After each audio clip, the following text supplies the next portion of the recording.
Yeah, I think it's about time that we talked about this. I'm so sorry, any staff that are watching, but yeah, this is happening, and I'm not gonna hold it any longer.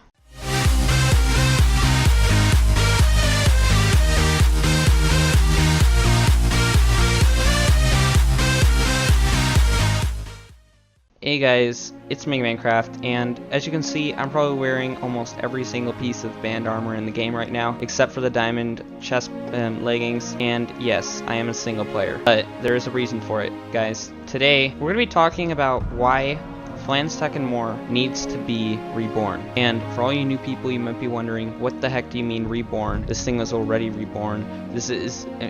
you guys don't know what Ftam used to be like. Let's just think about this, guys. Whenever you join mod pack, a lot of people like to join tech mod packs, maybe because of like the tech and all the storage, but you always like automation, right? And to do automation, you need to get resources.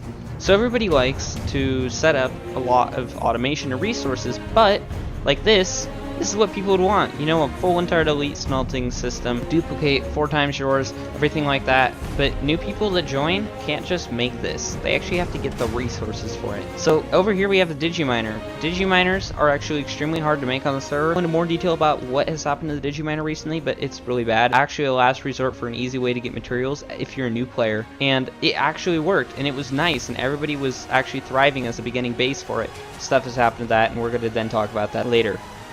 Here's the issue. What if you don't have a Digiminer? You have to go down the caves. What if you can't find all the stuff you want? Well, then I guess you have to make a Tinker's Tool. How do you make the Tinker's Tool if you can't get enough lapis and redstone to make your miner tool better and stuff? And to even make things more questioning, what if you can't even make all your Tinker's stuff good at all? And what if you can't even make the good armor that we all used to have and love? I mean, there's a lot of things in here that just totally apply. So I guess the reason we're here today is to talk to a lot of your guys' questions on why should Ftam be reborn. And as you can see by the question mark, giant question mark, the turrets, the tool forge, the Digiminer, and all that other stuff in the background, there's a whole lot of reasons. So if you haven't noticed by now, there's a lot of stuff on this board, and all this is just the beginning of what has changed on Flans. I mean, into fixing that, you know what? It's becoming less and less in the mod pack. It really is. When it started off, everybody actually loved it, and it had a whole lot of popularity. And that was its peak. And ever since Ftam 4, it's been going downhill, because people have been adding in all these changes. Here's the thing. You gotta think. If there's a new player that joins the server, what do they gotta do? What is the new player gonna do if it's really hard to even get anything at all? Because apparently, what's good for them to get is just too OP. So they can't just get it anymore. They just have to take a whole bunch of time, risk getting raided, claim bases. Like, guys, there's a lot of stuff here. I guess I might as well just go over a few things. Recently, they have decided to ban the armored jetpack because apparently it gives way too much protection, even though Silver actually edited the armor tag, as you guys can see, so it actually says protection 0 on it, which is actually really weird considering the fact that we literally just stated that it was that it had 0 protection, so why the heck would you even ban it anyways? It's really confusing and unexplainable. I don't really know what the heck the whole dealio with that is, but armor jetpacks, like, really, why do you have to ban, and why the heck would you have to remove the protection? I mean, if you remove the protection, fine, at least re-add in jet plates with 0 protection. I mean, hey, why not just do that?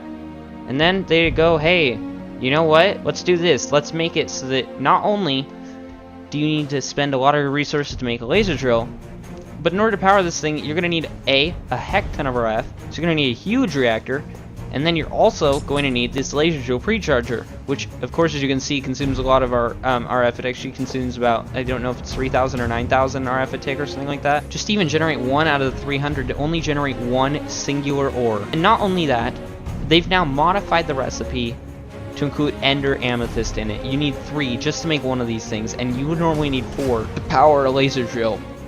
That's just way too harsh. And when I say ender amethyst, guys, for the recipe of ender amethyst, they have made you require 3 pink slime crystals, which require 27 pink slime to make one of these guys. And like, they've also required you to get 4 alumite blocks and a singularity just to make one of these. and they're gonna make you use 3 of them just to make a laser drill precharger. I mean, I'm not even gonna begin, guys, for a chunk loader. I mean, I understand the whole chunk loader perspective, but they've just turned it completely bonkers, and they've made it cost a block of Ender Amethyst just to make a chunk loader.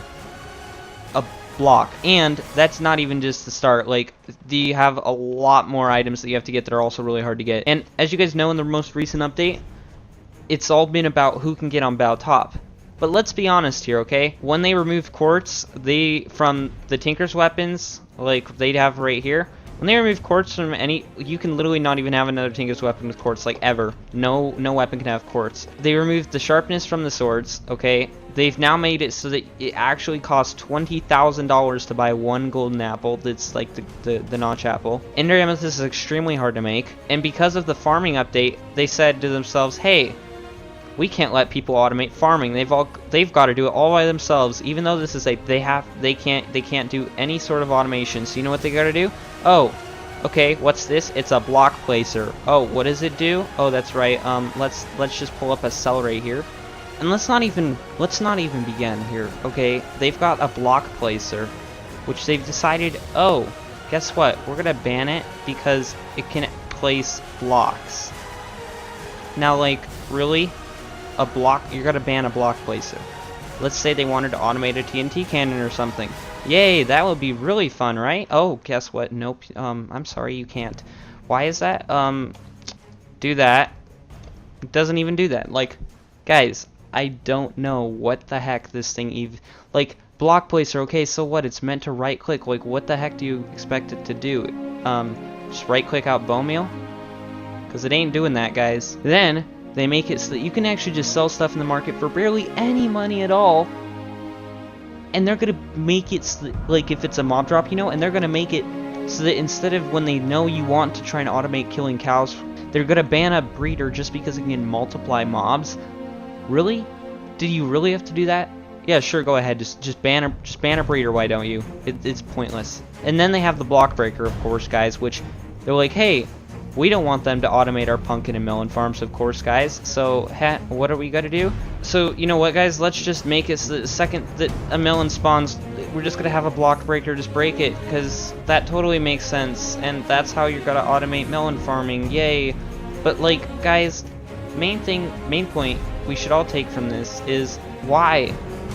We know that you guys, sure, after the reset, they're probably just gonna, like, keep everything the way it was. You might think it might be just for this reset, but trust me, it's not. They will keep whatever they have banned, and just because this resets for money, everything that they're going to ban in this reset for that is probably going to stay banned, unless they want to unban it just so that they can mock this video.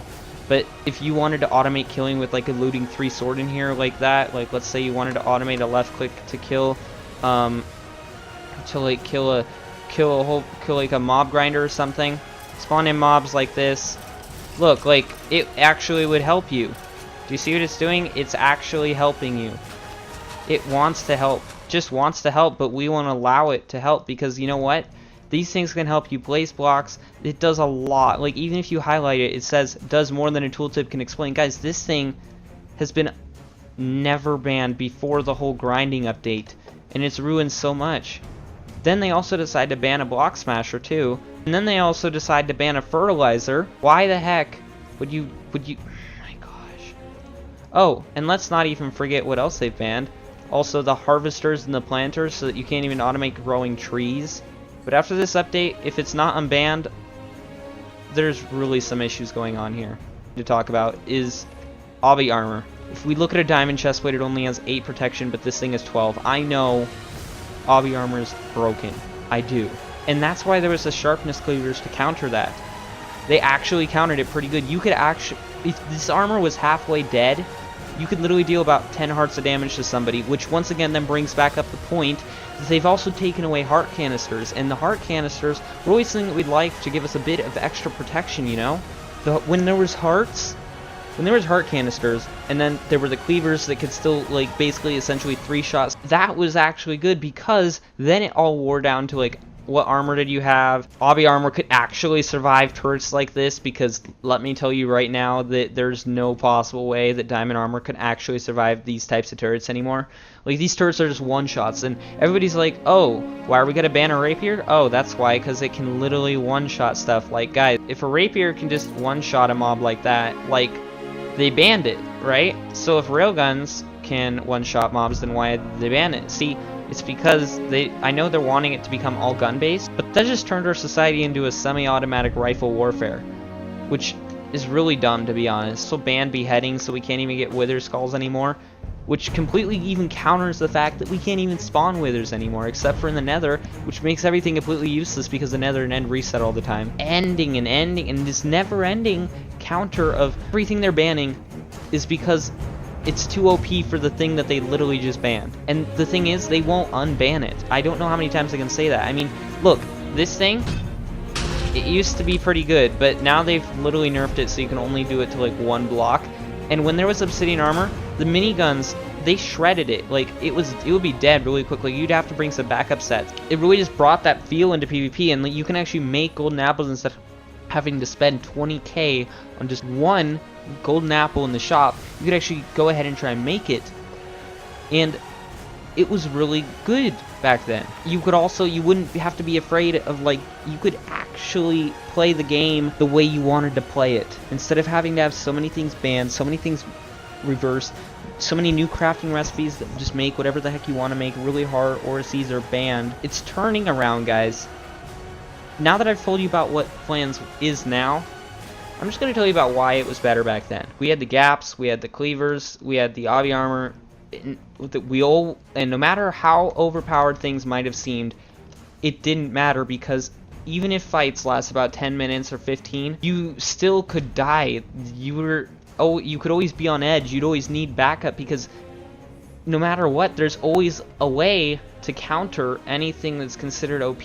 There's really no reason to ban it. Why not just keep it and then let people actually make the fun out of it that they need?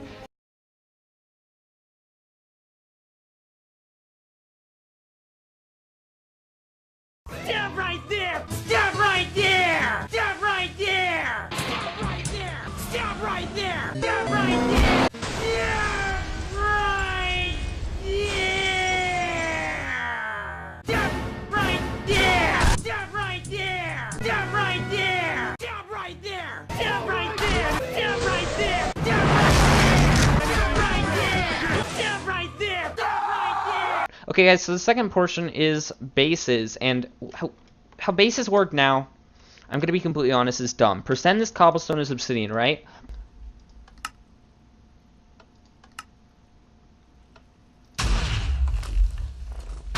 See that? That's all it would take to get through a wall. And once you got through that thing, you could literally just go fire, fire. And then all it would take is this. And you're gone. Your base is gone. Guys, it doesn't matter. It really doesn't. You can make all the walls you want in the world, okay? You can literally make this thing as thick as you want, but you know what? It doesn't matter, because they will always find a way to get through. All it takes is just a bit of TNT. Even if you spend all this effort to make tier 5 hardwall, it's gonna bust right through it in one shot. They're just gonna design cannons that can just one shot, just like the vanilla factions that we never really wanted to have join this. Ftam was all about being a different aspect of factions that was actually quite fun and entertaining, but now it's just all about how many people you have on your faction. Are you online 24/7 all the time? It's really dumb, because you don't have that tactic that we used to always have. Even with the nukes, like, you could nuke everything but a tier 5 hardwall, and still you would need stuff to get through that, but I'll explain that in a bit. But guys, it doesn't matter what you have, it doesn't matter the walls, there's always the cannon to bypass the walls, and you can literally break what you spend weeks on making in merely minutes. That is so effective for you guys. What I wanted, what I think we all would all like, is not having to always have that worry. Like, you would still be on a lot, but you wouldn't have to be on 24/7. You wouldn't have to worry about having a whole lot of members, a whole lot of power to get a whole lot of land. You could actually own a small decent portion of land and actually keep a hold of that base and keep it up for that certain amount of time frame, because it was always good to have and all that stuff. And guys, back then, this obsidian wall would actually hold. So then you would have to get out this piece of TNT, which I'm going to identify as obsidian TNT, and Essentially, what you would do is you place down the nuke like this, okay? You launch the nuke, and then the nuke would explode. 1 second. Okay, so the nuke would explode like that, and it'd just like do this. It would literally go everywhere, okay? It'd just like scatter shot everywhere like that, and you could just break through. And then you would reach the tier 5 hard walls, which the nukes could not break. So what would people do? They'd just start making all their bases out of tier 5 hard wall, and then you'd think, oh, well, okay, well then it's unrateable. Well, no, it wasn't, because back then, this is how it worked, right? You get the Wither down to half health, you sort of lure it over into the base, and then as you can see, it would actually start to break the blocks over there, and then you could just punch it in, and it would like break the layers. I don't know if you guys can like see it, but it's actually how it works. Let me just come down here. There we go. So as you guys can see it, then break it, and then you'd have to get it inside of the hard wall like this. But if you ever tried to go like inside of it, you try to lure it inside, then you would have the issue of it also going above water. But then you would also have the turrets inside that would actually still kill the Wither. Even if the Wither actually managed to break through the walls, you would still always have this issue. But then of course you guys would be saying, oh well, I mean, those turrets, they could kill me. Well, no, not really, because when we had obsidian armor, you could actually survive these things while you have gaps. There was a misconfusion here. People were always like, oh, how did you never die? And in my episode 5 is when your armor dies out, it takes more damage. Like, oh, well, if obsidian armor does that, then I guess we should just ban obsidian armor because it's got way too much protection for that. But you could just shred the armor with a gun, guys, and then you could just has more durability and more armor to protect you overall from an instant attack. Like, even now without the heart canisters, obsidian armor would be a great add-on because you could still just shred the armor with it. Like, even though it says it's bulletproof, the guns in there still damage the armor. Like, then you guys would also be wondering, how the heck would you like stop these turrets? Well, you'd have to get really far away, place C4, and there, look, it's all gone. Just like that. You just boop, and then boop, and it's gone. See? It's literally that simple to take out the turrets. Like, you can even do it from a long ways away. If I got out a grenade, if I got out an RPG or something, or I don't think I see many of you guys using bazookas, and I love my bazooka. Nice. But you could literally just like take a turret base like this, right, and just aim and just fire. And if that doesn't work at all, what you can always just do is just try going and just fire it from like I don't know, right there.